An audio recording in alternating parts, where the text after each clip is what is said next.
So those of you who are students, you say you know some people, other people know some people. They are hurling stones at the people who are running away. Yeah, so the investigation. But if this is, if you're talking that they stole the bus, then by the time this video is being filmed, the bus is long gone. Oh, it's gone. It's climbed the hill and it's probably approaching Commonwealth. Yeah, it caught me by surprise. I heard that if anyone dared go to the Commonwealth area, they probably would not return alive. And it's very strange because we know that these individuals are not enemies, but in the name of hall spirits, they sometimes let things get this far. No, there's a morale. There's a morale that overtakes them. There's a morale. Very, very sad. Is there another video we can look at so we can have another aspect of it? Yeah, so the videos, unfortunately, were quite limited. What we have is reportage. Okay. Yes. Wow. So we are hoping that the investigations will. Do we have a Metro TV report? That's what you're referring to. Do we have a Metro TV report on the story? Let's. I think Dennis has it. Let's pick the report if we have it. And so there were certain people who were very happy to see the police present on campus. Yeah, because but in this video there's no police presence. No. So the police they came with riot gear much later on. Till today they're still there. Yesterday I was on the campus. So they are stationed there. Yes, they are there. The police. They've created like a stop and search. Some people, no, not necessarily. They're just around to keep the peace. Some people feel intimidated by the heavy police presence because they have the full riot gear and then the intimidating truck is there. Other people feel that it's very good to maintain the order. So they are. It's very important until the investigations are complete. Destruction of property is very bad. So this car that they bent, I hope it's not Commonwealth who bent it, but whoever did must be brought to the full, must face the full rigors of the law. This is not great at all. Yes. So what's the state of affairs right now? So as of now, there's relative peace. There's not much going on. Everything is calm. The police are very present. No one will attempt to do anything looking at that police presence. Is there another event like a whole week, sometime this week as or later? Now, we don't know, and if anything is coming up, it probably will be cancelled. Look at how hot this entire Has the situation university authorities issued any statements? Yes, the registrar issued communication, but that was fairly quite a while ago. We're looking for new communication. The Dean of Students hasn't said anything, the new Dean of Students? Not that I know of. People are looking forward to her work to see how she would handle this. This is her first major She has succeeded Professor Godfred Bokpin. We're looking to see how she will handle this as opposed to how Professor Bokpin handled it. There are a lot of eyes on how the Dean will handle this situation. And we hope to find a conclusion to the event, to see people who would be... but there has to be a return of the bust back to Sabah. It could be destroyed. It could be... If it's destroyed, the people must be held responsible. It's taxpayers' money that was used to do it. Yeah, they don't see it that way. But they should see it that way because they are future leaders of our country. Yes, and it goes back to this. So, well, we don't know what's happening. A lot of people are permanently injured. There are a lot of people with nasty wounds, and we're wondering whether it will be worth it a few years along the line. So, whether or not some people will be apprehended, they said alleged that one person from Commonwealth has been arrested, one person from Sabah has been arrested. We don't know how true it is because we don't have the identities of these people. So, we'll look to see what will happen. Those who are writing on social media and issuing threats on social media, they should also be questioned. There's no way to track that, but if it's possible, yes. Really? Was it on a WhatsApp platform? Yes, was it on Facebook? Yes. Status. Status can be tracked, can't it? It can, but then... It vanishes after 24 hours, but yes, you can still get it. The excuse would be, oh, we're just saying it in the spirit of camaraderie. Yeah, well, but at least they can be questioned, not to be arrested and to be prosecuted, but questioned. Of course. Okay, let's see whether our social media people are getting some text messages on this one with the university matter. Do you have enough text messages to share with us? Matilda, let's start with you. Okay, so from Ali Duma from the University of Education, Winneba campus, he says, Paul, this recent KNUST issue is so barbaric and unwarranted. I think this time around the university management should take this opportunity to solve the issue once and for all and make sure that those who are involved in the act are punished severely. This is because we don't want it to replicate in my noble school, which is UEW. Also coming from Babache Mantamale. So, Paul, what type of graduates are our schools producing nowadays? And finally, from Emmanuel Jermaine, are these people literate? Then literacy doesn't make people wise. Also coming from Nana Piakubi. Paul, you are a human resource for the next 30 years. You're such an intelligent man. It's clear at Nkranza South. Also coming from Don Kusi Pedro. With this madness, how do we entrust the young men with leadership positions? Also coming from Zuenis Allen. Now we know why parliamentarians fight. They bring it from the university. And lastly, from Baba Chairman Tamali. The problem with Ghana is that our laws are not punitive enough, or don't just work, to say the least. The future is very bleak with these kinds of things. All right. Okay, so we are back here. We have a birthday celebration to make, and is it ready yet? Okay, they're just going to get it ready. It's a birthday celebration that we need to make. Is ready? Okay. Ambassador Kusi Pratt. Some people call him Jack Toronto. You know that. And I call him Kusi the Great. Kusi Pratt is a seasoned journalist. These days they call him veteran journalist. He doesn't like it. But even me, they call me veteran journalist. And I don't like it either. Okay, it makes you feel like you are very old.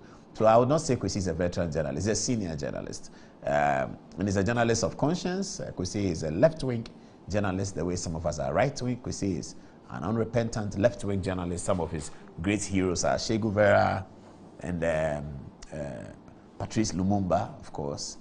Fidel Castro, Yasser Arafat, and all those freedom fighters, the African National Congress in South Africa, all those freedom fighters in Frelimo, when Frelimo was fighting in Mozambique, those fights were Cold War proxy battles. So you would expect Kusi to be on the side of Renamo, which was those who were fighting on the side of the left. In the Angolan Civil War, it was between the NPLA of Dos Santos and Unitas Savimbi. Right-wingers supported UNITA and Savimbi, they lost. Left-wingers like Kusi Pratt supported Eduardo Dos Santos.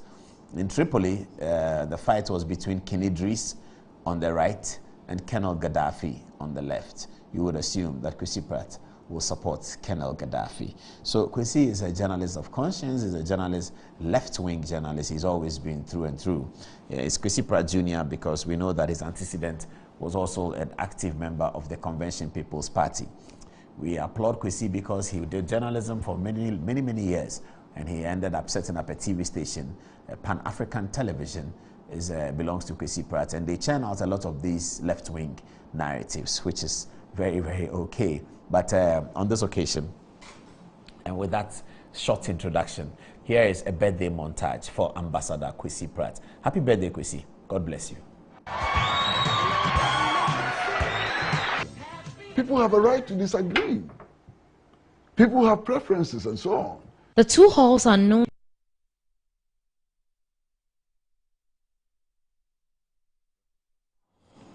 All right, so I don't know whether you also noticed it, but I quickly noticed it that the video of Kusi Pratt that we showed in the old Metro TV conversation, on that occasion I was wearing the same shirt I'm wearing today. I just noticed. I keep things well, you know, I keep them well. You know. I can keep it, this shirt, I can keep it for 10 years. You might not even know that it's 10 years old. So learn to keep things well, okay? All right. We don't have such a good story tonight, though. We just heard the University of Ghana story. Now we're going on to the Kwame Nkrumah University of Science and Technology, where another dastardly event occurred. I have with me in the studio Gloria, who is going to help us understand the story. Good evening to you, Gloria, and thank you very much for your time. We understand that we have dragged you from your examination preparations, and so we wish you the best of luck in the other papers that you will be writing. Okay, but first of all, let me get a conceptual background of you in terms of why you are interested in these matters. Why are you interested in these matters? So, Paul, good evening, and thank you very much for the opportunity again to speak on this platform. So, I believe issues of sexual harassment and rape in general, they are very sensitive and triggering, and then most especially people who are victims are women and females, of course. So, and it's very devastating to hear that these people, even when they seek redress, sometimes do not get, or sometimes they are afraid to even go the extra mile to report such cases. And I think this is very unpleasant and uncomfortable to know. So I'm very much interested in advocating for females to talk about such incidences so that the people who orchestrate such cases or such acts do not keep on doing it and know that there's an implication of the acts that they do.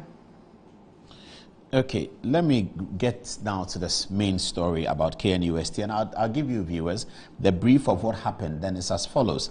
Exactly 6 days ago, the KNUST District Police arrested 6 young men of the Kwame Nkrumah University of Science and Technology for sexually assaulting and gang raping a fellow female level 100 student of the university. Level 100 student means that she's probably 18 or 19 or maximum 20 years old. Very, very devastating. Very, very terrible. The 6 accused includes a Patrick Fusu, the said boyfriend of the victim. According to the victim, her boyfriend lured her into a dark room in a hostel on campus and forcibly had unprotected sex with her and invited his friend Kingsley Asiedu Ando, who was already in the room, to join in. The other suspects also joined and committed the act, according to findings of the police. The 6 accused persons have been charged with rape after they admitted to the crime in their caution statement. This case is one of many similar sexual harassment and sex-related offenses committed within academic institutions in the country. That's quite bad. That's quite bad. Okay, have I read it correctly? Is that all the facts that is available to you as well? Actually, that is what is just available to me. And it's very unfortunate that the case is still under investigation, so we do not have concrete and complete facts surrounding it. But what is of much concern is about the issue of sexual harassment and rape going on in our various institutions, because we are trained to be as disciplined enough not to make sexual advances to people when they have not consented to that. So I think of major concern is the issue that is coming up about people sexually harassing the opposite sex. I'd like to bring others into this conversation, especially my social media people. But let me start with you. The story says the lady is sort of dating one of the guys. And this is boyfriend is the one who invited her to her room for a sexual event. And she said no to that, but this then happened. What circumstances can drive this kind of thing from the campus life that you know about? So if these facts that we have are correct and rightly so, then I think that sometimes the males or the people who orchestrate such criminal acts, they tend to associate it to the way the women or the ladies dress on campus, and saying that they wear short dresses, they wear dresses that expose their cleavages. And sometimes too, it's about the flirty nature of the relationship the people of the opposite sex have with one another, because they don't make their intentions and their feelings clear enough to the other party to know that this is what I want and this is what I don't want. So here is the limit. And that is, I think, one of the problems that leads to cases like this on campuses. Why would the lady feel, why would the guy be able to have a conversation like that with his supposed girlfriend? What happens on the campus? So, if you were the girlfriend, what would be your first reaction if your boyfriend says that to you? Honestly, and you are in level 100, by the way. Personally, I wouldn't accept and condone such, but people feel they have the right and, of course, the autonomy over their bodies to do whatever they want, irrespective of how demeaning society may think it is. So now that's the perception that people have about any act at all. Like not just the perception people have, you say, is that they want to do what they want to do, exactly, irrespective of what society thinks. Exactly. Okay. That is so what people are going nude on social media and all of everything. That. You can think what you want to think. They don't care. They don't care. So that is, I think that so is it's moral decadence. That is it. So when we talk like this, are we blaming the victim of this event? Not. Are we blaming her to say that your boyfriend said come for a sexual event and you showed up? Not entirely, because according to the facts that you read, the lady opposed to the threesome activity. She only consented allegedly when the guy said, okay, it is just between you and I. So we cannot say that she consented to the threesome activity or the activity of the other 5 guys joining the boyfriend to do whatever happened. But why would the boyfriend want other people to have that relationship with his girlfriend. What does that mean? I don't know. Does maybe it mean therefore that it's not his girlfriend? it might be the girlfriend, but maybe there's not enough or much love, or maybe they just want to explore or just feel the fun of it. Wow. Because it happens. But for you as a budding lawyer, do you think that the laws on sexual harassment on campus in particular, which will be within the students' code, and then you can extend it to the Criminal Offences Act, do you think that those laws are insufficient, inadequate? Should we design new laws especially for campus activity? Okay, so I'll start with the laws of Ghana. The Criminal and Other Offences Act 1960, Act 29, under Section 97, it talks about rape, and it describes it as a first-degree felony, and a person is liable to a conviction and then imprisonment of not less than 5 years and not more than 25 years. And I think that this part of the laws are incorporated in our various institution laws. We have anti-sexual harassment policies in our institutions like the Legon and KNUST, and it is the aim of the university to ensure discipline and to make sure that the students feel safe and then are able to come forward to report cases of sexual harassment and rape. However, I think these laws are not either sufficient or the people do not know it well enough, because I think one of the reasons for which the ladies do not come boldly enough to report cases of sexual harassment is the fear of stigma. Because they do not know.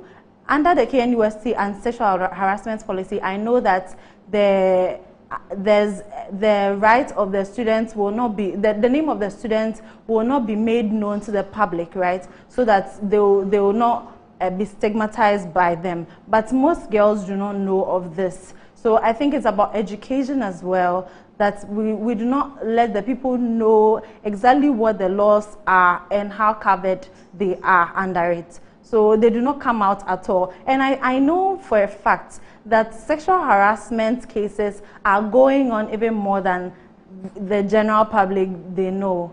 Because the ladies it's been underreported? It's underreported. Very, very. On the university campuses? Yes. What form of harassment? This one is, this is more than harassment. This is really rape. This is brutal. And what forms of harassment occurs on the campus? So rape can be an acquaintance rape. The fact that you know a person does not necessarily mean that the rape is justified. Yeah. So it doesn't necessarily have to be a stranger for you to say that the person raped me. You and I can be friends, but in the situation where I do not consent to that sexual activity, then it amounts to rape. And it can also be among lecturers and then students where they pass some unpleasant sexual comments about students, and they could also lead to harassment. So then my question is, what form of harassment is common on campuses like that, from what you know? Sexual harassment. Yeah, what form does it take? Is it touching? Telling you about touching? Yes. People go ahead touching people without being warranted to touch them. They just meet you, hug you, peg you, and all of those things. Yes, it happens. The boys? It happens on campus. That's the Legon boys, right? I can't speak to that, but I know it's happening a lot. It's Legon boys. They do that. I didn't say that. Yeah, I said it. They should come for me. It's been happening. It's been happening. They will touch you, making sexual advances, buying you gifts of sexual nature, What's a gift of sexual nature? What's that? They'll be buying you things like, panties. How did they know your size? Well, that one, I don't know. Or they guess? Maybe. So do you have to reject these? Would you encourage ladies who are not interested to reject a gift like that? What about chocolate? Well, it depends on the intention. Okay, so you show up at lectures, and I can give you a practical example like we all used to show up at lectures at, say, M2 or something like that, one of the big lecture rooms, and you know a guy called Kusi, he's your cousin's friend. You are in level 200, your cousin is in level 300. He's your cousin's friend, so you know him. During vacations, you see him around your cousin, and then he hugs you. You find that sexual. He sees you and says, "Hey, Gloria, how are you?" Not entirely. That's what I said. It depends on the relationship I have with the person. He's your cousin's friend. And it's not. And you know him. If it is. So he hugs you and he's pegging you. No, I will not tolerate that, because I find that overboard. So Okay. I'll not. Yes. And you encourage people that when it's overboard, say it. Yes, say it. But maybe you don't want to offend him. You are in level 2 and he's in level 400. No, it is against your body. It's against your person. So you have to tell him. Yes, you have to be assertive He may and be bold offended. enough. No, it doesn't matter, because you may, in the long run, be offended by an act that will be orchestrated by the. If you go and complain about the hug, you say, I was just hugging you. What is it? It doesn't matter. Only It is hugging your you, are body. saying something, If and then you he gets have- angry and he doesn't want to talk to you again. No, it doesn't matter. You have rights over your body, and whatever affects your body affects you. But And wouldn't you even- have your friends in that kind of situation come to you and say, Gloria, but Kofi said he was just hugging you and then you took offense. Why? You have your friends coming to say that. So that kind of situation can make you not to say anything. No, I don't think we have to condone it because our friends would say. But it's why? difficult. It's easy to say don't condone, but the peer pressure on the campus makes it quite difficult. Well, that is true. But if you are to look at the eventual complications of it, I think it is better to stop it in the preliminary stages than it goes further. What if it's coming from one in authority, registrar, lecturer, teaching assistant? I can say that will even be more difficult if that person is your lecturer and you are taking the course that you feel like if you don't allow, your grades are going to be down. But I think that is why we have the school policy, the anti-sexual harassment policy. So if you in any way feel uncomfortable about such advances, the best way to go about it is to report to the authority. You don't necessarily have to go through police and then writing police reports, even though those are also good measures in place. You can just report to your authorities, and then the Department of Security will just assist you in whatever and make sure that your name is also. Does it help that people in key authorities in the school, vice chancellor, pro-vice chancellor, registrar, dean of students, does it help that they are women? And I'm speaking to the recent appointment of the dean of students as Legon, who is a woman. Does it help? Would it help? Could it help? Actually, I'm very happy about the nature and the state of administration and leadership on our campus, because at least in as much as we feel we are being marginalized, right? And it's been happening for a very long time, that women are not allowed to take certain leadership roles because they are women and not because they are not competent enough to do it. So if the women know the plight of young females in our institutions and even in the workplaces, so they've been in higher authority in our schools, I think it will put them in a very good position to implement even more stringent laws to ensure that students do not face issues of sexual harassment. The question has been asked, I'll come back to you, that the girl who was raped, why did she leave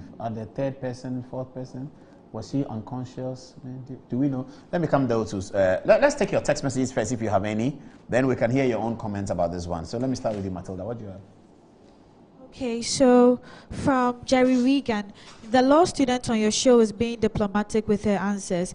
Truth is, university students are sexually active. Most, if not all. Sex on campuses has become normal like breathing air. Rather unfortunate this happened to the lady. And also from Don Kusi Pedro, sexual adventure and it's crazy. Sexual adventure and it's crazy how this generation behaves. And then also coming from Ali Duma, Paul, it is true that some of the ladies are the cause of the harassment because this wouldn't have happened in any of the Islamic schools in Ghana. So I think management of those schools should start thinking of changing their dress code on campus like the way our colleagues from the Islamic schools dress. And then finally, from Samuel Fosuba, our educational environment are polluted with promiscuity and moral decadent, even their lecturers are highly involved in this immorality. What then can deter these students from not practicing this promiscuity? If lecturers openly demand sex for grades, what do you expect these students to do? Also coming from Zoe's Allen, this is the silly behavior that some of these African men take abroad and get arrested, in some cases go to prison. Don't touch anyone, it is wrong. Also coming from Gasty Man, Paul, this incident of KNUST is very sad, but some institutions are also taking advantage of gender advocacy to victimize men, both students and learners on campuses. They don't properly investigate anything, and once a female reports, they take advantage of that. Some ladies could say a lecturer failed me because he proposed to me, and these unions might not do any proper investigation. I sympathize with the lady though. Also coming from Nana Akomia Boateng, you've been sent to school to learn and become a good person in future, only to go and mess up in school. Those rapists should be dealt with in accordance with the law. Okay, so this one is from Collins Kumi. He says that, hello, Paul. Okay, no. Edward Osei, Mr. Paul, with the KNUST issues, I don't think it's a rape case. I may be wrong, but I heard the lady in question gave all of them a BJ. It was a contract gone bad. Okay, it was a contract gone bad. It's about money, which the guys fail to fulfill their obligations. It doesn't sound morally good though. God bless you, Paul. And this one says, very educative program. Keep it up, Paul. My regards to Matilda in the studio. And this one, all right, this one I have. Kweku Noah in Ajumaku says, our laws on rape are too feminine. The way females harass the guys is too much. Eben from Bubiashi says, nice discussion on the sexual harassment issue, Paul, but it seems your direction is only on the ladies. Boys too are harassed, oh? Now, from Tabiri in Kumasi, he says, my daughter was in KNUST. She used to attend church in Unity Hall. The harassment from the boys stopped my daughter from going there for the rest of the period she spends in the university. Is this not sexual harassment, which appears to be condoned in the name of keeping tradition of the hall? This is from Pastor Dan. So he says, it's been proven that an orgasm lasts for about 10 seconds in men. So because of 10 seconds of feelings, you would just spend about 10 years in prison. Okay, so this is a report that came out of KNUST. It's Dr. Norris Bequin, who is the University Relations Officer. He put this out, I believe, on Twitter. And he said, the university will play its part to ensure that students are protected. But female students should also ensure their safety. You are not supposed to enter a male student's hostel alone. Even if you have to go with a friend. That's by Dr. Norris Becker. What do you have to say about that? I don't entirely agree with that.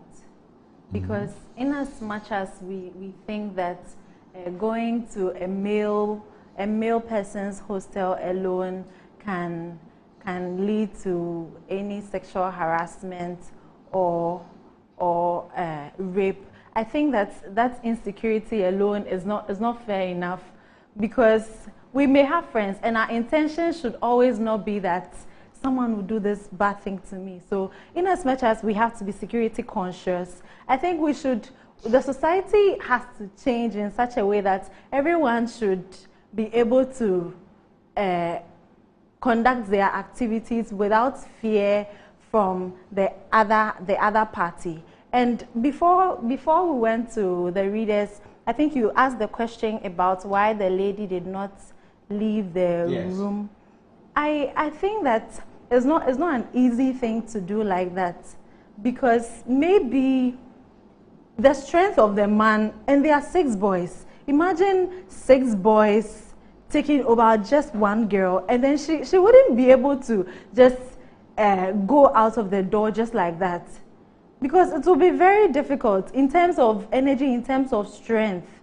And maybe after the 4th person, she might have lost a lot of... Could it be true that it's a paid action? It's like a... Well, it could be. Like a hookup of sorts, and it went bad. Could it be that? It could be true, because I remember one of such incidents happened on campus. At Legon?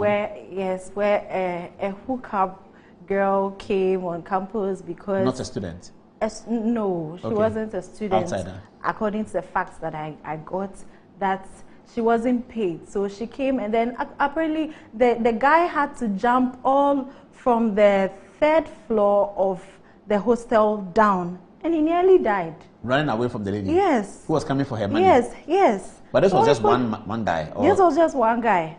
And they had so the event where? At the school? Yes, at the school. And the lady came she left without being paid? She left without being paid. And the lady came with, Macho man. yes, with weapons and all. So it could be. It really could Why be. do the boys they don't want to? Okay. But All right, let me read this from Dr. Poku Eduse, who is watching us. Doc, thank you very much for watching. And Mikael, he has an interesting background to the story we discussed between Commonwealth and Oponglo. He says as follows. He said, this feud dates back to 1998. So you may be right about the 90s matter. Yeah. A fight ensued during a football match, and I went to meet this story. This was called the Decoder Games. A fight ensued during a football match as part of a Sabah Hall Week celebration between Sabah and Commonwealth. Opo Group took the trophy away. Commonwealth followed up later in the night, poured petrol around Sabah Annex B, Oponglo, ostensibly to burn the entire block and the students. Long story short, he says, Opo was turned into a mixed block, and Commonwealth students were surcharged with the damage caused. In fact, people jumped the annex and got hurt. He said about himself, I was in level 100, second semester at Oponglo room 501, and I nearly jumped. Okay, thank God you didn't jump, Dr. Poku Eduse. We still have you with us doing fantastic work for the legal profession. He's a former lecturer at the Faculty of Law, and is currently the Director of Legal at the National Communications Authority.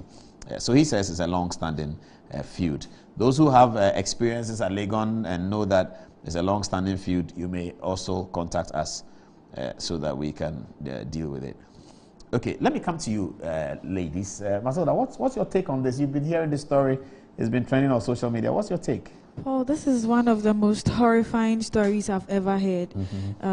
When I heard the story, I don't know, I nearly cried because to be a lady it's not easy to be a lady. You get a lot of guys making advances at you.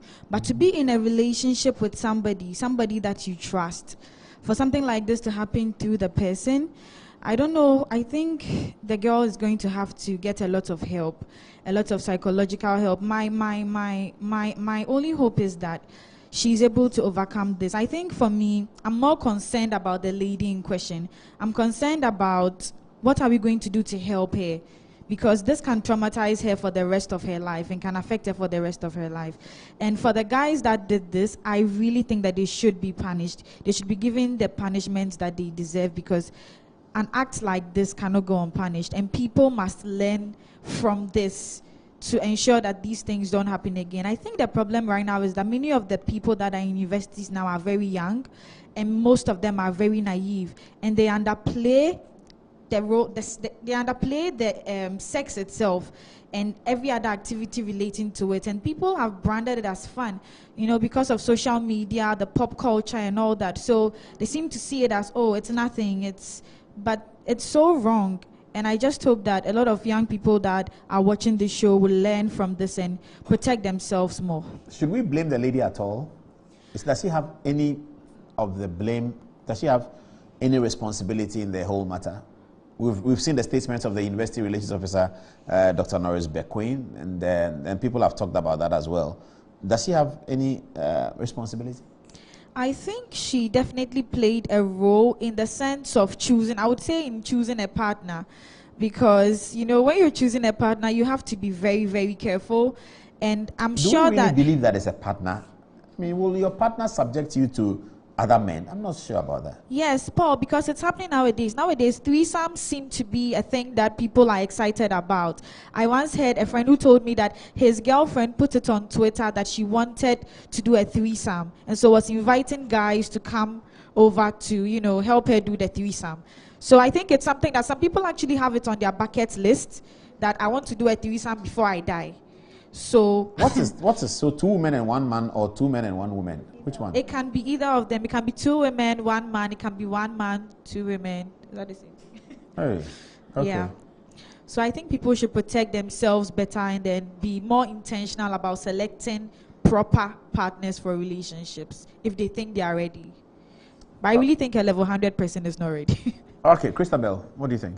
I also think lots of young people have lots of sexual fantasies, because for a male to be asking his girlfriend in level 100 for threesome, that's quite absurd. It means he has had that in mind already. He's been wanting to do that, maybe looking at the things he watches and everything. Nowadays, the movies we have, music videos and everything play lots of role in igniting, should I say, or tickling our fancies when it comes to sex.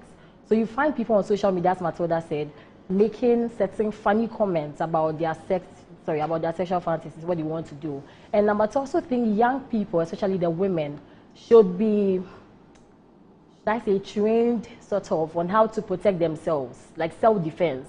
Because at times when you cannot... You mean martial arts? Something of that sort. If you have to carry pepper spray or something to defend yourself, because you don't know where you find yourself. It could have been a different case. Maybe she could have found herself walking on the school campus late in the night and being attacked by other men. Maybe the story would have been different. Rather than being her boyfriend, she could have defended herself if she had something with her. So I think women should be trained on what to do, how to defend themselves when they find themselves in such position. And also I think most people, the other people who may have gone through the same ordeal and haven't come out to talk because of stigmatization, they feel, oh, if I come to report this, though they're not going to mention my name, people are going to say, oh, this girl was involved in this, or I'm not going to get associate myself with this girl because of such incidents. So yeah, I think lots of education should be put out. People should be trained on how to defend themselves. That's very, very key. And like I told you at my house, I don't know why I'm saying that. But people should be trained on what to do. Because you don't know where you find yourself. Everyone should be trained. You should have pepper spray around. Advice to the young ones and women. You should have pepper spray around when you're going out and everything. And also young people should stop over fantasizing sex. I don't talk about that, but I don't know.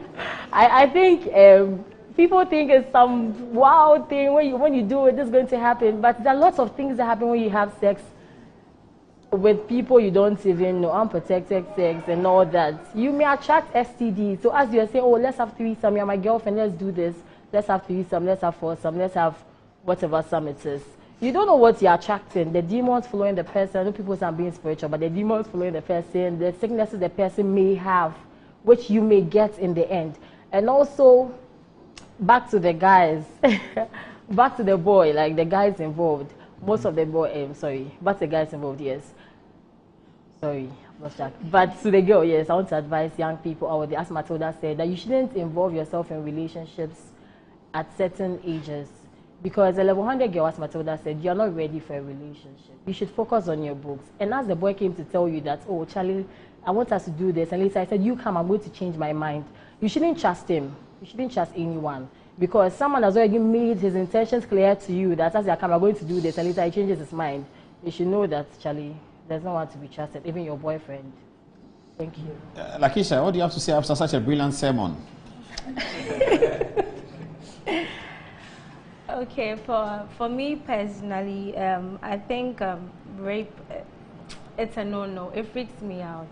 So hearing the stories, first of all, I wouldn't say it's the guy's fault or anything. Or I'm sure they might have discussed this several times. Maybe the guy will tell you, okay, this is what I want to do. So are you up for it? You might say no, but the fact that you are there in his room gives him the approval, something to be like, okay, this is what you want to do, that's why you came. And I'll only advise the ladies out there, if you meet a guy and you like him and he starts talking about sex and he's telling you things he would like to do, it should send a red flag to you. You should know that, okay, this person is a sex freak and these are the kind of things he would do when I'm with him or something. So you should be careful who you go out with. And then with the guys, we are just ladies, we are baby girls. Know how to treat us, handle us. Yeah, because rape is a no-no. Nobody would say, I want to be raped, or I need my son to be a rapist or something. You just have to know how to control yourself when you're in the mood to do it. Just try and control yourself like that. So the ladies, be very careful who you go out with, the kind of people you surround yourself with. You may never know. Some of them would like to be friends, but the way you dress to them or how you carry yourself will only tell them that you're interested and you want to do something. So that's all I have to say. I see, that's interesting. Let me come to you before I go back to Michael. What do you have to say? Because we are wrapping up the conversation now. We keep an eye on what the police will do. Okay. Yeah. So I think that notwithstanding the fact that we are talking about the complaints of women. I think males too, they are not really protected, or they are not really added as part of victims of rape in terms of our laws, because we realize that carnal knowledge is the penetration of the penis into the vagina. But you know that it's just the women that have this and the men that have this. So, and men too can be victims of rape, of course. So they're not quite under the law.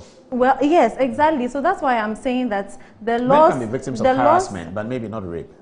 Exactly. So the law should at least add or cater for the needs of... Do men get harassed on campuses? It wouldn't be, yes, but it wouldn't be as much as it is. What form does that one take? It would take similar forms.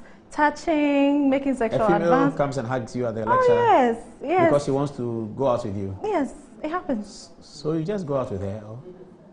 If you don't like it, no. Okay. Yes, if you don't like it, no. But if you don't like it, that's rude.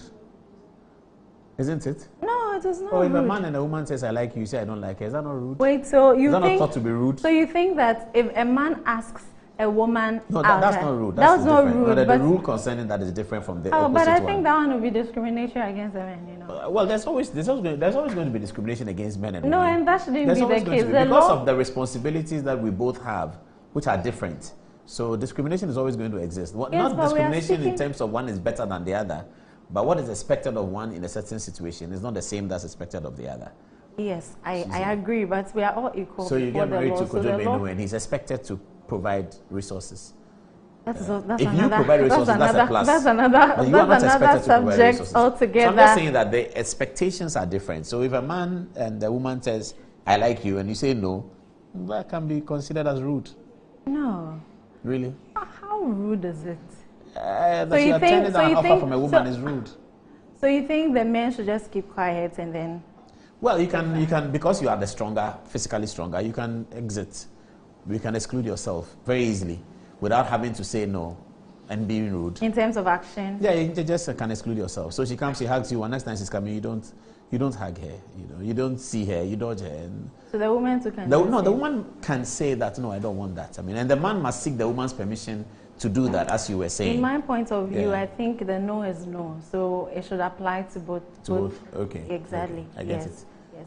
So the laws should protect the men equally, and also the women. We have to have safety in numbers, and we have to be mindful of the situation and the surroundings in which we find ourselves at every point in time. And also we have to avoid the use of alcohol and drugs, because they are also factors. They are catalysts? Exactly. So if we can, we should avoid drugs and alcohol to prevent all these cases. Alcohol makes people want to engage amorously? Yes. Alcohol does that? Yes. Scientifically, I read. Okay. I read about that, and I know...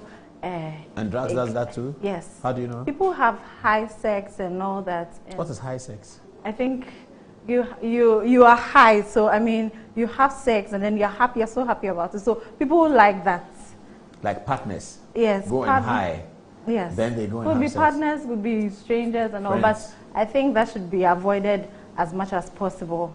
But if that's between two people, then that's okay. There's no crime there. If it is consensual, then that's no problem. Yeah. But if it is not, then that is where the law would deal with you as and when. Where do they get the high from? They buy it from the black market? They buy it from wherever. I see. They buy it. On campus?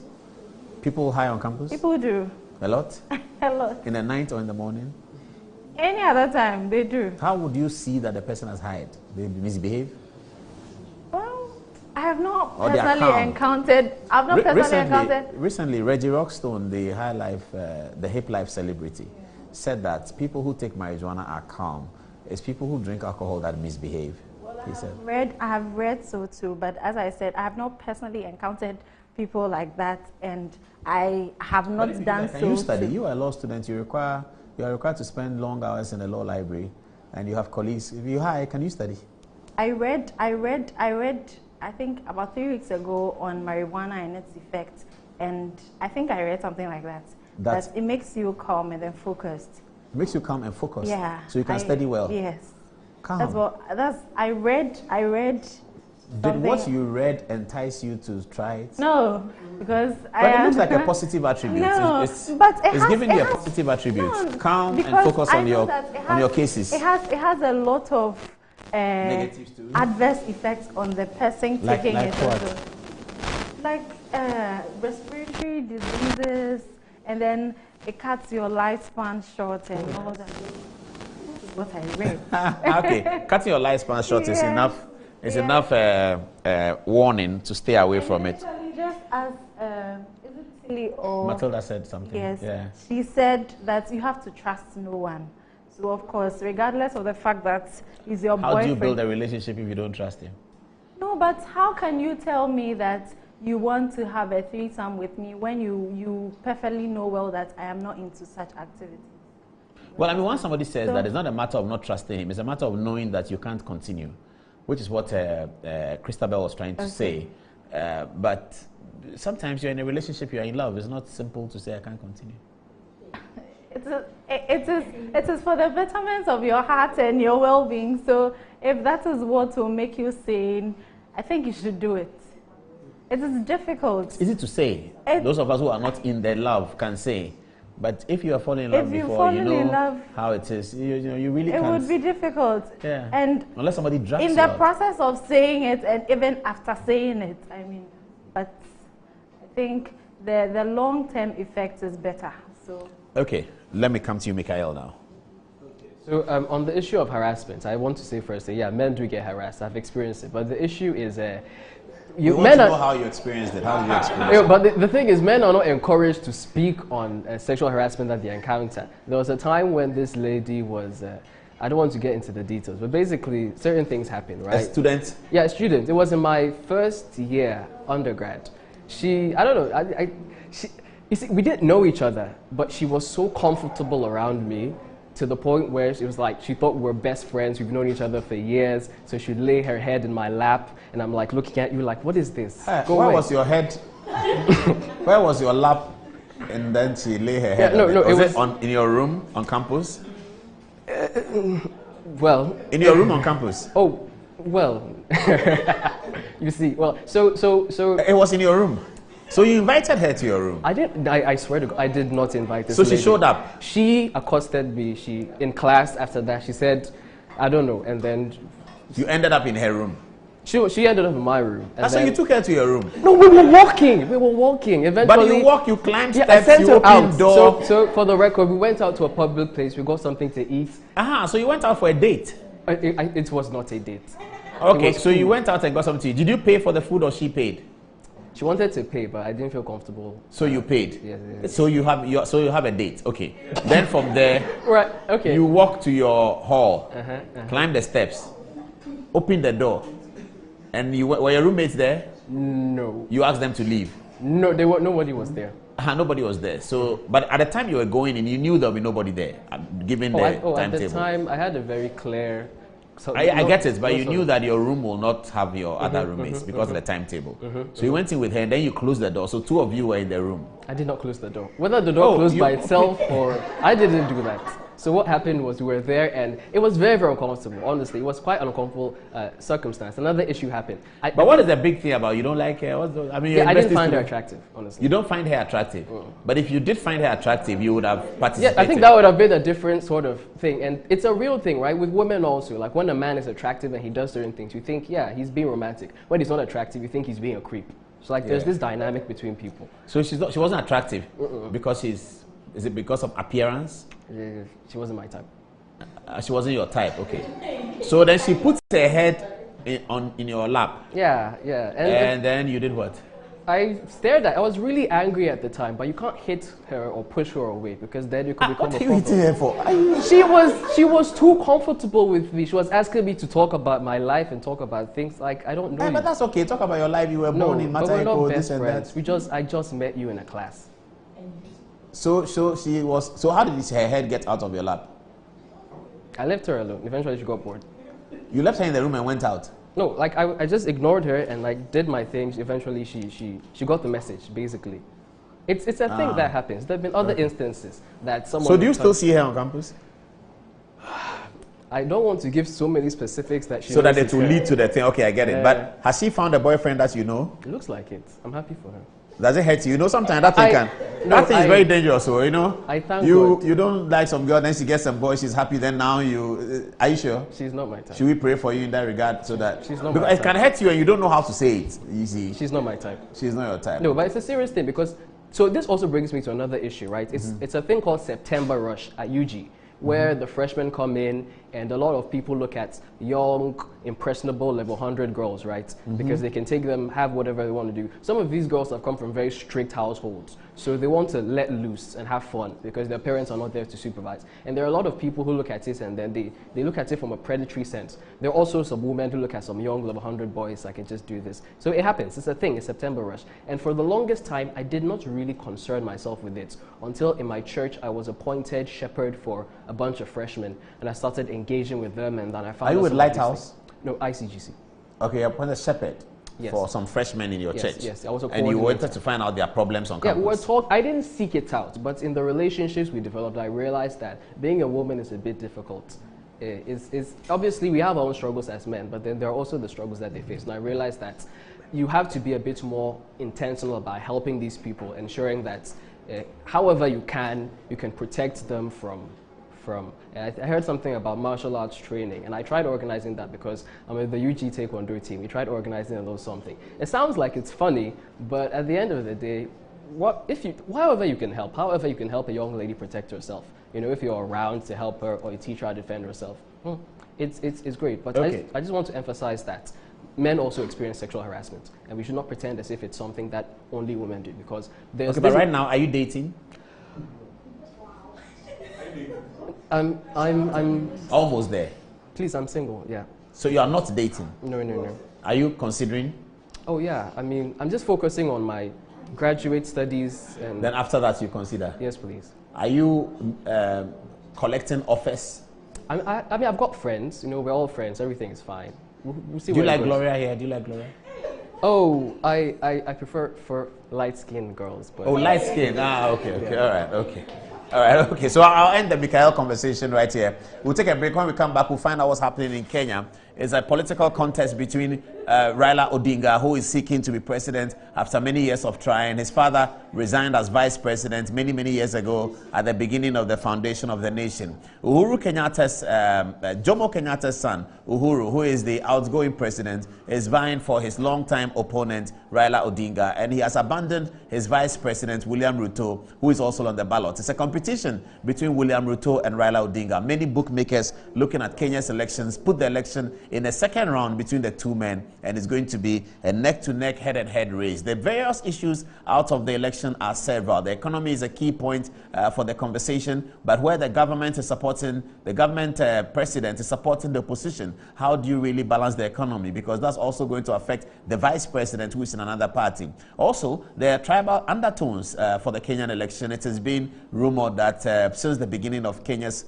politics and independence, only the Kikuyus and the Kalenjis have ruled Kenya. It's time for persons from other tribes to rule Kenya, and that's what William Ruto is campaigning on. We'll get to the touch screen. Al-Hassan Bello has all the information. Stay tuned for that. It's going to be an educative session as we pick in live results from Kenya. If we get them, we can indicate where the results are going. Just at the time that we started the program, the Electoral Commission reported that they have received 80% of pink sheets from all 47 counties. So by now, they may have received a little over 90. When we get on the touch screen, we'll find out what is happening in Kenya. But good luck to all two candidates. After the break, we go live to touch screen and to Kenya, Nairobi.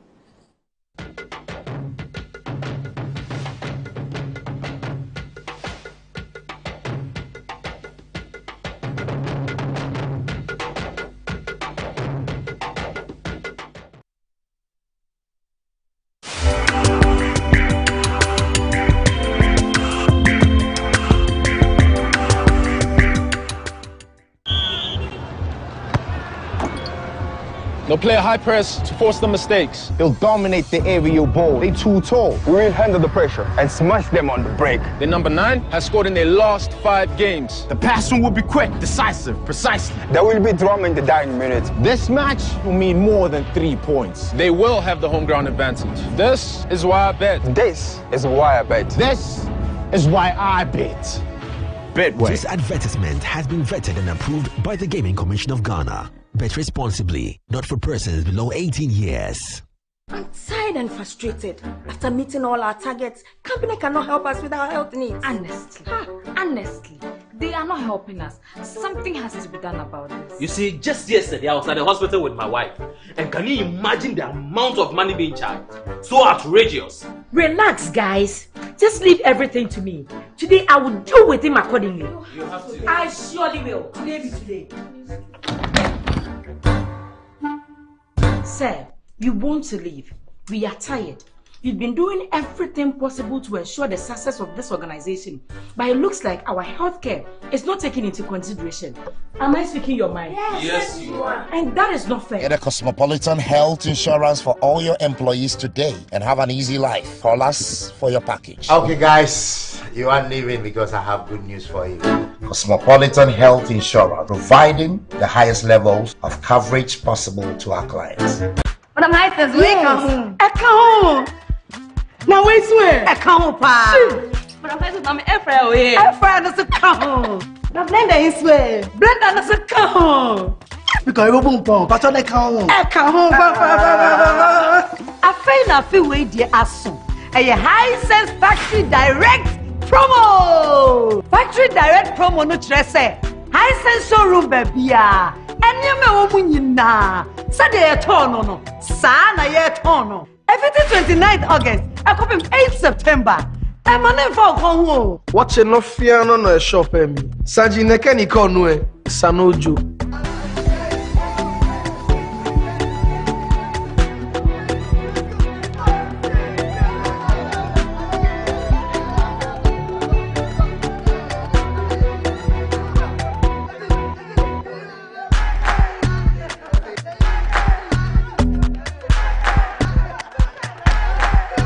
Everything 29th August. I come in 8th September. Madam Hisense, Matiti Susel. Who? Hisense.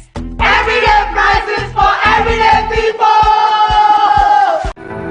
My name is Advocacy. People call me who knows tomorrow. I don't want to hide the good things from the good people of Ghana. Let me tell you about watching your favorite kid show, movies, telenovelas, sports, news, etc. and etc. in crystal clear, high definition picture. This year we know come to play. Yo, what's up people, it's your boy Mr. Drew, and I'm going to show you how to pause and rewind live TV, and also program your HD Plus decoder to record shows when you're not home. Little car, HD Plus will take care. Charlie, bring your phone, make a download my HD Plus app on it for you, so you can watch TV on your phone with free data every month. HD Plus, I'll do what I get you.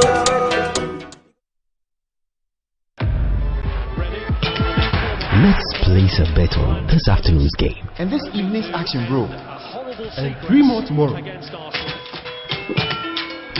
Okay, remember, when I slow down, when I take a break, and I stop chasing losses and stick to my budget, that's when I'm going to have a lot more fun. So, let's place a bet on this afternoon's game. Bet responsibly. Regulated by the Gaming Commission of Ghana. No under 18. Terms and conditions apply.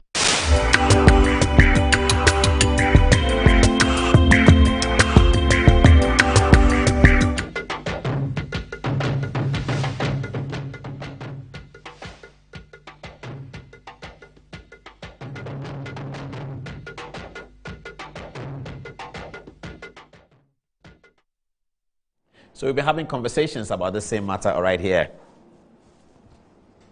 Very, very interesting, isn't it? Okay, let's take the final set of text messages on this matter, and then we go to the touch screen to talk to Alhassan Bello about Kenya's elections. Let's start with you, Matilda. What do you have? Okay, so from Boyoyo Idris Haruna. Paul, please help me wish my lovely wife a happy birthday. Her name is Sumaya Adams. She's watching you right now. I love her so much and wish her to achieve all her dreams. From Glory, oh Glory. I see you, Gloria. Go far. From Imano Kofiteria. During my time at Katanga Hall, it was forbidden for a Katangi to touch any female visitor, including students who pay a visit in the hall. We used to respect women, and that made us gentlemen. Long live Katanga, the Hall of Gentlemen. From Kwejo Osafo Mafo. Paul, student clashes on campuses are not new. We have come to live with it, and we know the root cause of that. As a former student leader, I know for a fact that these clashes are just a mere struggle for superiority of the halls. My suggestion is that all the traditional groupings or councils at the male-dominated halls must be dissolved with immediacy. I'm optimistic of a reduction of these clashes if we dissolve these councils. And then finally, from Dr. Johnny Ando Arthur from the University of Ghana. He says, Paul, a lot is going wrong with our value system, and it appears we are falling as leaders. We are failing as leaders, and elders by leaving the youth of today on their own. What is happening now is a wave that is sweeping across our society, and it's because we're failing in our duty to teach, counsel, guide, punish, and reform our young ones. The social media is teaching our children more than we teach them in the homes, in the schools, and even in the church. We need to inculcate time-honored values in our children and make them face the consequences of their actions. Paul, these things start way earlier before they reach the university. Let me take you back to the birthday dedication. Whose birthday dedication is that? It was from Boyoyo Idris Haruna. Boyoyo Idris Haruna, and his wife's name is? Sumaya Adams. Sumaya Adams, happy birthday from all of us and from your husband. We say that go high, go high, high, high. And thank you for watching, Boyo. Thanks for watching. Okay, go on, Matilda. Okay, so from Dr. Johnny Arthur, he says the social media is teaching our children more than we teach them in the homes, in the schools, and even in the church. We need to inculcate time-honored values in our children and make them face the consequences of their actions. Paul, these things start way earlier before they reach the university. I teach at the university and work with the young ones. A lot is happening and it's scary. Let's show them love and have time for them. We will get to know a lot they are going through and know how best to help them. This coming from Yushahu Mumuni. Apostle Paul, this has been happening every day in the various schools, which needs urgent address to salvage the vulnerable. Also coming from Godwin Felix Ijakwa. Apostle Paul, you are doing a good man's job with your show. I've been watching you for the past years and it keeps getting better and better. On the issue of alleged rape case on the KNUST campus, please try and use your good officers to bring us up to date with how it gets determined at the courts, because I pray the culprits are dealt severely with the full rigors of the law. Also coming from Ali Umar from the University of Education, Winneba campus. Paul, I think the best way to solve this legal issue is change the names of the halls, because people have tagged the two halls enemies for a very long time. So the names should be changed. Also coming from Ora A. Amwa, this threesome issue. In 2018, a university girl visited me, and in 2 days' time, she texted she want to come with her friend for threesome. I asked her to send me her friend's pictures. Paul, the girl was like Mame Water, so pretty, and it got me scared. I told her when I'm ready, I'm going to let her know. She kept calling, and one day she came and told all my, She came and told all my two known I don't have the vim. No wonder I attended Presec Legon. Also coming from Zweni Salen. Paul, get the NCCM police to go around and educate these people in the university. And lastly, from Prince Lexus, very educative program. Keep it up, Paul. My regards to Matilda in your studio. Okay, so this one is from... Yeah, that's good. Let's go now to Kenya. And to Alassane Bello, who is being produced by Ibrahim Zebila, who just left the scene. Okay, so Bello, good evening. How are you? Okay, what are we finding? I'm seeing some big numbers over there. Yeah, this is just the latest. So this is the latest. Okay, so viewers, we're going to just show you first the latest report from Kenya and Nairobi, and then we will go to the history so you can put this whole Kenyan election in context. I'm sure by the time you wake up tomorrow morning, the results will be trickling in, and then based on what you see tonight, you can properly put it in context and understand it when you are going to work tomorrow in your car. We'll be closing soon, so you can go to bed for tomorrow. It's 15 minutes at top of the hour, 11 o'clock. This is Good Evening Ghana, and it's live. This is our final item. Okay, so what's the latest from Nairobi? I think this is some of the countries that have been released so far. And then for them, unlike where we use pink sheet, Yeah, the presidential election is labeled Form 34A. Yeah, it's the same thing. That's and so far, I think this Kenyan time do, but then... Okay. It's 132 in Nairobi now, and 85.73 of pink sheets have been reported, but the contents have not been disclosed. Yeah, I think in terms of who is leading, who is winning. It's too close to call, so... That's what they are saying. Are they saying it's too close to call? Yeah, it keeps changing. The percentages keep changing, depending on which availability of... But right now, what do we have? In terms of percentages, do you have any? I think the last time I checked, it was 50 plus for... But that's for a few votes count. Is it millions of votes counted? For the few votes count at the time. No, that's not significant. Okay. So we anticipate that the election is going to be between Raila and Ruto. That's how it started. Okay, let's get to the history and then now see what we got.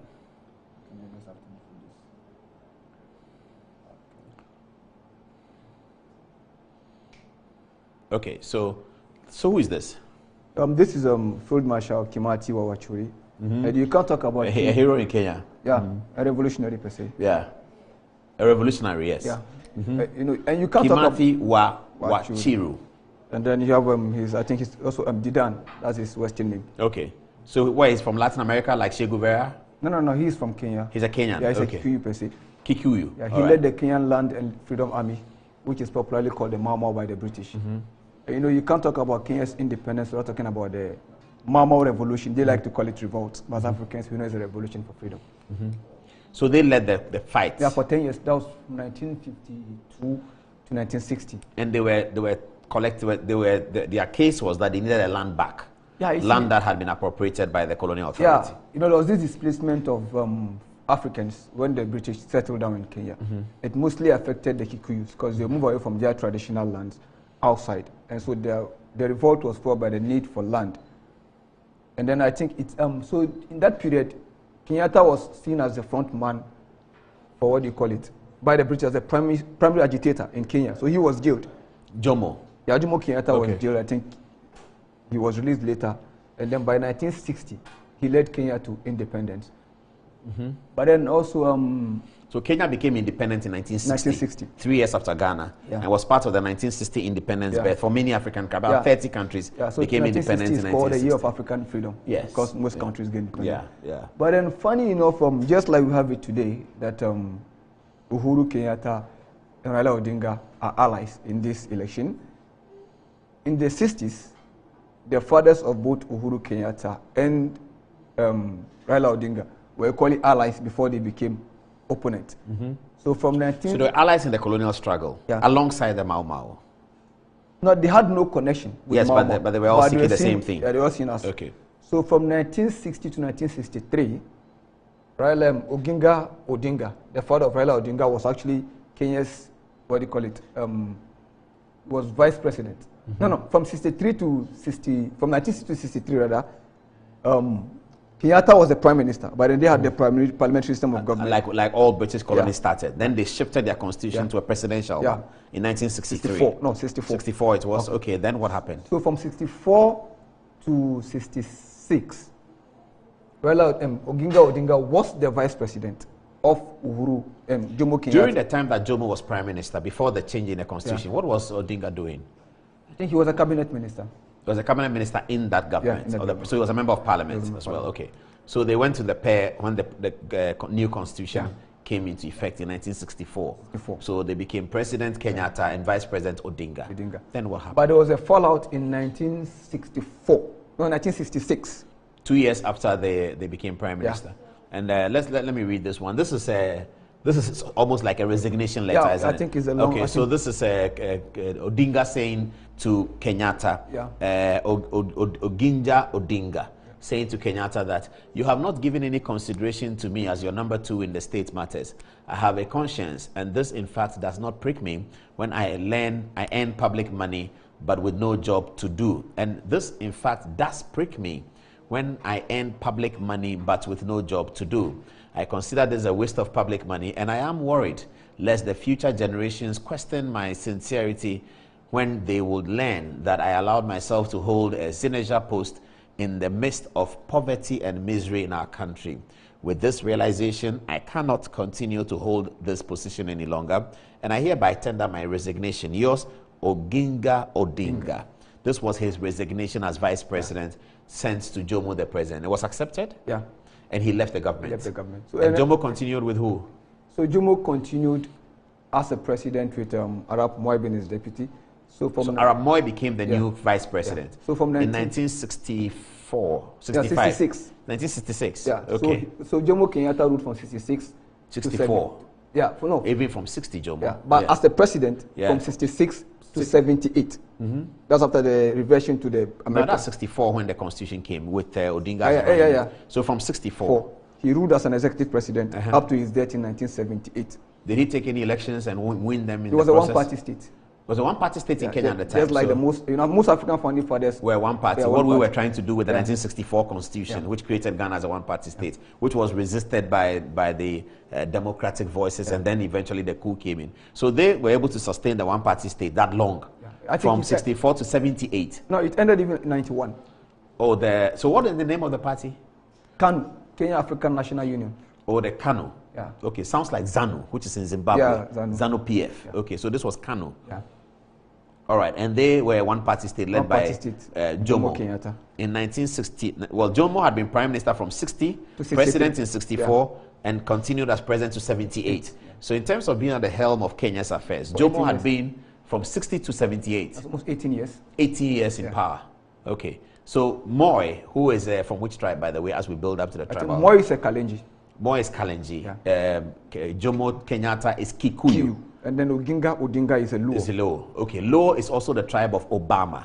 Barack Obama's father. Yeah. Okay. All right. So let's move on. So from 78 to 91, you also have the one-party rule, and what do you call him? Arap Moi. And then Arap Moi, succeeded Kenyatta. Yeah. He ruled for 24 years. So they had a parliament all this time, but everything is one party. Everything is one party. But they have a parliament, which is all KANU members in the parliament. Yeah. From that long up till this time. Amazing. Okay, so he ruled until 91. He ruled until 2002. Arap Moi? Yeah. Arap Moi was president in 2002 when the Rainbow Coalition took him out. Oh, I see. But then but in 91, there was a multi-party democracy. They introduced a multi-party. The 1990 tide for democracy. And upon the collapse of the Cold War, All right. Pressure from the Western world and the need for reforms. So he initiated, what do you call it? But then he has been blamed for most of the economic woes of the country. I think largely because of his duration in power. From vice president in 64. Down to the president. Vice president in 66. Yeah. All the way to 1991. Yeah. And until 2002. Yeah. So he was longer than Jomo then? Yeah, he ruled for 24 years. I see. And for most of the corruption he was accused of were actually also in existence during the time of Jomo Kenyatta. No, that's old. But I think because of the respect, perhaps. So then what happened in 91? You were giving us a threshold of what happened in 91. There was this restoration of democracy. There was an election which he won. Of course, in African election does not go without a lot of disagreement. But then he won. So I think by 2002, there was another election in which Mwai Kibaki won. From the Rainbow Coalition? Yeah. That defeated KANU? Yeah. Okay. Mwai Kibaki is from which tribe? Mwai Kibaki is called Kikuyu. It's Kikuyu, okay. All right. So, but Mwai Kibaki was not anointed by Arap Moi. Well, I think he used to be his ally. But you see, post the restoration of democracy, there was this coalition forming and the likes. So the Rainbow Coalition succeeded KANU. KANU was part of the Rainbow Coalition. Oh, KANU itself was part of the Rainbow Coalition. And the Rainbow Coalition is what brought Uhuru to parliament for the first time. Yeah. And did they bring Raila Odinga to parliament as well? Do we know? No, did they bring Rulam Ruto to parliament? You don't know. Okay, let's move on. But then, after the 2002, but Mwai Kibaki, his second term was a controversial one, 2008. That led to the violence. 2007. 2008, the violence. Yeah. So there was this belief that he didn't win the election actually. That, what do you call him? The 2008-7 election, he didn't win it. Who were his opponents in that election? Raila Odinga. Raila Odinga. Okay. But in this election, Jomo Kenyatta was with Mwai Kibaki, wasn't he? Jomo Kenyatta wasn't alive by then. No, sorry, Uhuru Kenyatta. Uhuru Kenyatta, yeah. He was with Mwai Kibaki in the Rainbow Coalition. Yeah. So was William Ruto? William Ruto was in the opposition. He was in another party from the Rainbow Coalition. Yeah. And Raila was in another party as well.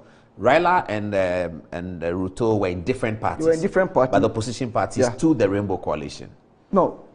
Uhuru was allied to the ruling party. Yes, that's the Rainbow Coalition, isn't it? Yeah. So I'm asking whether Raila was in a different party as an opponent to Mwai Kibaki. Yeah, he was in a different party. And I'm asking about Ruto as well. He was also in a different party, wasn't he? William Ruto, and his party is not the same as Odinga's party. No, but it was another different party. Okay, all right. But they were seen as a front men in the violence, and that was what brought the ICC charges, and that was what brought the coalition itself. They were seen as front men. Okay, so the election was controversial, but it was settled in favor of Kibaki. So he continued to be president. And then the ICC came in. There was this violence, and then there was an intervention which African Union negotiated for a power sharing deal. Yes. And at that point, we had a coalition government that brought Raila Odinga as the prime minister. That was from 2008 to 2013. You quite remember? Yes. The coalition. So that was how come the current constitution was born. Yes. The 2010 constitution, which there isn't now. So if you look at, prior to that, Kenya had, what do you call it? They had regions. They had 7 regions. Yeah. They had 7 regions. But the new constitution, because it was the political structure of the country was blamed for the violence. Another thing that was very important to the violence was the ethnic makeup of the country. Depending on which data you're looking at, but it's hovering around 17.13% Kikuyu in certain data. In some data, it is 20% for the Kikuyu. Now let's look at the ethnic makeup. That's interesting. So Kikuyu has 17.13%. That's their biggest single tribe. In some data, they are giving 20% plus. Oh, that's too wide. But this is the latest. Okay, and then 14.35 is Luha, and then the Kalenji. Kalenji is 13, Luo is 10, Luo is few. Per percentage, even Luo are the 4th largest ethnic group in Kenya, not the 2nd or the 3rd. Yeah, they're not the 2nd. Yes, I know that already, but I didn't know that they were in such small because of the struggle of Oginga. Do they have something like Akan that will group 2 or 3 of these into one, like we have in Ghana? Well, each of these groups have their own sub. No, you don't get my question. I'm saying that in Ghana, you can put this in Fanti, Bono, Asante, and all that, but you can put them Fanti, Bono, Asante, and Akan. Yes, in another data. Do they have that in Kenya, or they are strictly separated? So far, I check, I saw the strict separation. Okay. All right. Okay. So that makes the tribal thing not a significant advantage to Kikuyu anyway, unless of course because they had ruled for long, they have more resources. They have more resources and because they control of the struggle, system. their involvement in the struggle of independence. They are thought to be a primus inter pares of sorts. Yeah. Okay. And then it's funny enough, I don't still understand why these sides have become more powerful than the second group. Yeah, the Luha has not been spoken of. It's one thing. So William Ruto is from which tribe? Ruto? Yes. He's a Kalenji. He's a Kalenji. He's a Kalenji. Which is the same tribe of Arab Moi. Arab Moi. So they have ruled before. And that was one of the arguments of Raila Uhuru Kenyatta when he was bringing the Building Bridge initiative. That was kicked out by the judiciary in Kenya. And he wanted to restore Kenya back to the parliamentary system of which was seen by that time by Luo and by, what do you call it? So the tribe that has not ruled before is the Luo. In spite of their significant intellectual contribution. Let's be very frank. The tribe that have not ruled before is all the tribes here minus Kalenji and Kikuyu. Yeah, I get it. But in terms of the context of today, the context of today, the tribe that Luo that has not been. So Kalenji have been, which is through Arab Moi. But then if we also look at the top 4, then equally the Luo and the Lua have not ruled. Yes, but Lua don't have a candidate in this election. They don't have a candidate in this election. Okay. Kikuyu don't have a main candidate in this election. Yeah, they dominate all the running is dominated by Kikuyus. Okay. And then so Kenyatta's point might be, given the intellectual support and resource that the independence movement got from the Luo tribe, which is documented. Barack Obama's father, Odinga's father, they wrote a lot of the documents, they wrote a lot of the letters. They gave a lot of intellectual support to the movement. Kenyatta might be arguing that it's time to give them something. Yeah, I think his argument was that it's time to give the Luo the power. That's why he brought the Building Bridges initiative, which was kicked out by the judiciary. You know, it will have restored Kenya back to a parliamentary system of government, whereby Odinga would have been made the prime minister at the time. And William Ruto felt that was an attempt to diminish his power and influence. And then, successfully enough, the judiciary kicked that out. But then, equally, William Ruto has termed the election to be a contest between hustlers and dynasties. But then there's another... But Ruto cannot call himself a hustler.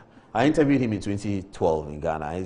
He's one of the richest men in Kenya. Yeah, but he has a modest background. Not because he's corrupt, but because he's into business, farming, and all that. But then he has a modest background. He has a modest background, but he's a very wealthy man, even before he became vice president. Yeah. Just like Nkrumah, when he came to Ghana, was representing the Veranda Boys. Yeah. So that's what Ruto is presenting himself as. But then there's another similarity between the context of Kenya today and West Africa. So I always say the election today to me is a context of proximate outsider and a distant insider.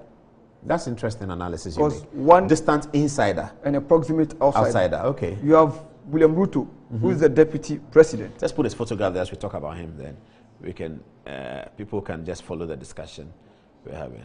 You have William Ruto, yes, who is the current sitting deputy president, who is supposed to be part of government, but contesting the election as an opposition leader. Of sorts, yes. Of sorts. And that reminds me of the famous feud between Obasanjo and Atiku. And then when it comes to Raila Odinga, it reminds me of Kufuor and Aka. Kufuor and Aka? Yeah. When Kufuor was the president and Aka then became his running mate in the 96 election, yeah.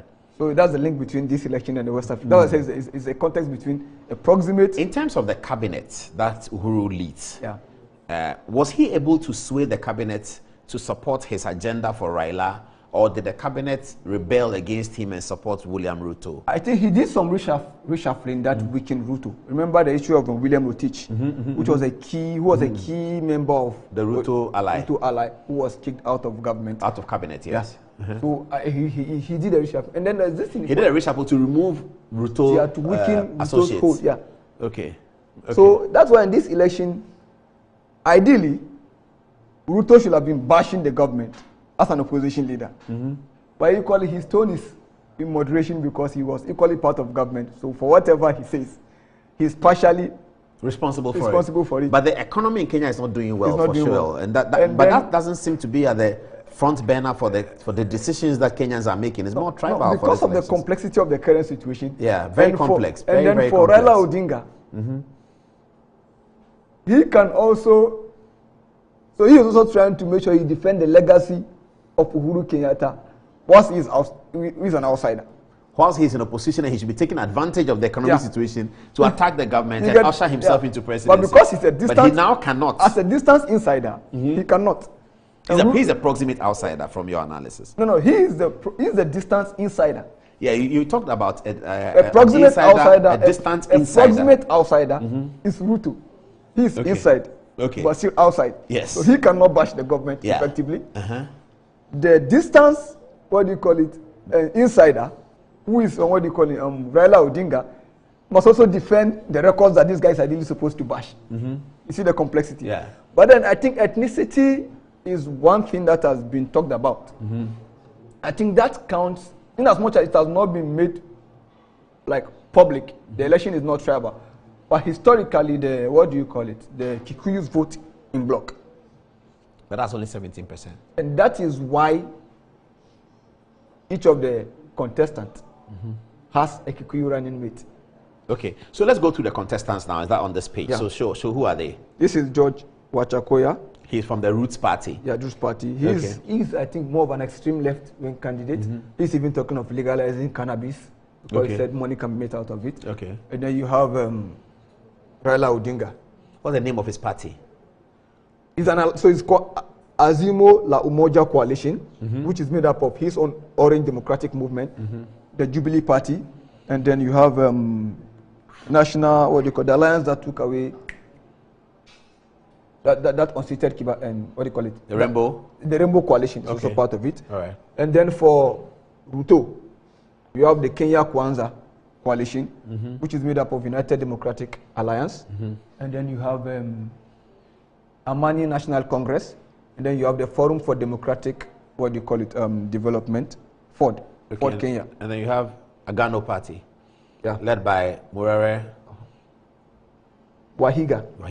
And I think he's a pastor. But he stands at the extreme end of the right wing. He's a conservative. Okay. But so far it's a two-man race between Raila Odinga and William Ruto. Let's talk about the political system of Kenya now. How many parliamentarians are up for election today? I think you have that here. Okay, these are the running mates. We'll come to that. Okay. So you have, in total, you have 350 MPs. 350 MPs are being elected today to the House of Parliament. Fine. Okay. But then not all the seats are directly elected. So you have 290 elected. And then you have 47 representatives for women per counties. And then you have 12 extra for the, disability, one representing the youth. So they have that mixed system. And then for this one, is submitted, the 47 has to be filled with the party list. The party do that, what do you call it, nomination of the women, and they are elected.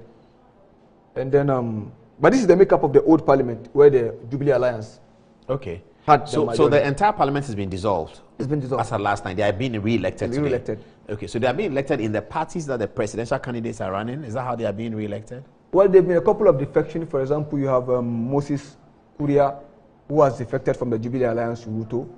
You have John Waluke, who was defected from Ruto to Raila. So I see. Crisscross. Yeah, they've been cross-carpeting. So, on what basis does one win the election? If we can put the presidential candidates back, and let's understand that. In Kenya? Yes. How do you win the election? So far, the candidate must secure 50% of the vote, and at least 25% of the vote in 24 of the 27 counties. And I think we have that here. You can go here. Okay. So procedure. If only one, for the election of the president. Okay. If only one candidate is contesting, then automatically there will not be an election. Okay. But if two or more candidates are nominated for an election, they shall be held in each constituency. So you have a candidate shall be declared elected if one, more than half of all the vote casted in the election, and B, at least 25% of the vote cast in each of the more than half of the counties, which has been equated to the 24 figures. So if you get 50% plus, but you haven't met the second requirement, which is to receive 25% of votes cast in each of the counties, yeah? So many must win 24 counties. That is the figure here. Okay, but if you don't get that, what happens? So even if you score 50% plus, and you don't meet this threshold of getting 25% in 24 of the 47 counties, you can't be declared the winner. So you'll be part of a runoff. A runoff. The two. What are the requirements for the runoff? If there's a runoff between the leading two candidates, what are the requirements? Just straightforward election. First past the post, and you win.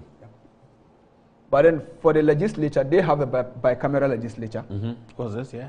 This is the ethnic makeup of the Kenya. ethnic makeup. The regions. All right. So let's go through the regions now. So where is the Kikuyu stronghold? Within the central Kenya. Central. Where's Nairobi? Nairobi is at the coast. Nairobi is at the coast, or is in the middle? It's in the middle. But Mombasa is at the coast. Mombasa is at the coast. Who controls Mombasa? Which tribe? That's the Luha. That's it. Is that not the Luha? This is Kikuyu. Kikuyu is here. And this is the Luha. Luha is somewhere here. Kalenji is brown. That's spread across towards the Rift Valley, which is Ruto's stronghold. And then you have the Ruto's stronghold is showing in Kalenji, isn't it? Yeah. Okay, and then you have the red, the Luo 13 there, all the way there. And then you have the Somalis. Somalis? Yeah. That's how they are called. You have ethnic Somalis in Kenya. I see.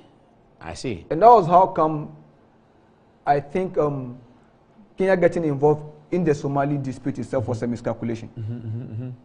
Because ask yourself this question, which is the regional implication of the outcome. Why is Kenya receiving most of the hit of Al-Shabaab attack and not Ethiopia? Why not Ethiopia? I don't understand that. Ethiopia led the operation that took away, what do you call it, Union of Islamic Court. Yes. Which Al-Shabaab broke out from, right? But the question is, why is Kenya taking the hit and not Ethiopia? Is it because they are... Metro TV, insightful and inspiring moments. Has Christianity always been one of the religions in the world to you? Oh, hallelujah. Christianity is not a religion, neither is it a joining of a church